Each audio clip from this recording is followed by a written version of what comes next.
sortir du jeûne, je fais appel à mon épouse, Florence, qui en cuisine est une magicienne, une fée. Avec peu de choses, elle sort des plats impensables, simples, toujours simples. Son expression favorite, c'est zouk zouk.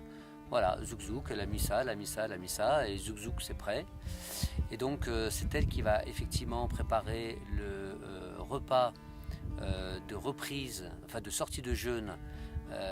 Et au préalable, il y a un apéritif avec un produit qu'on appelle le Pianto, qui pour moi est un produit extraordinaire, qui s'achète dans certaines pharmacies ou certains magasins bio ou directement sur le site Pianto France.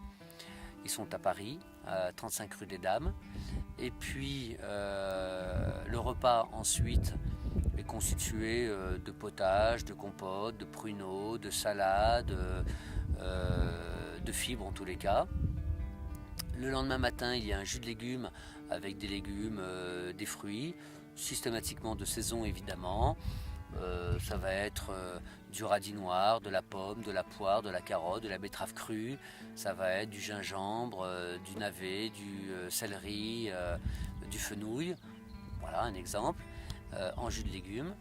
Et puis compote, pruneaux. Là, l'objectif, c'est vraiment remettre de la fibre. Et puis les personnes repartent, elles ont un protocole que je leur donne au cours d'une conférence, un protocole sur qu'est-ce qui se passe en nous quittant, les 2 premiers jours, les 5 prochains jours, et puis au-delà, encore une fois, voilà, il y a autant de réalités que d'individus. Celui qui habite en montagne que celui qui habite à Paris, celui qui travaille, celui qui ne travaille pas, celle qui a des enfants, celle qui n'a pas d'enfants, bref, les réalités ne sont pas comparables. D'ailleurs, il faudrait qu'on arrête de se comparer, ce serait quand même un grand pas pour l'humanité, en tous les cas pour soi.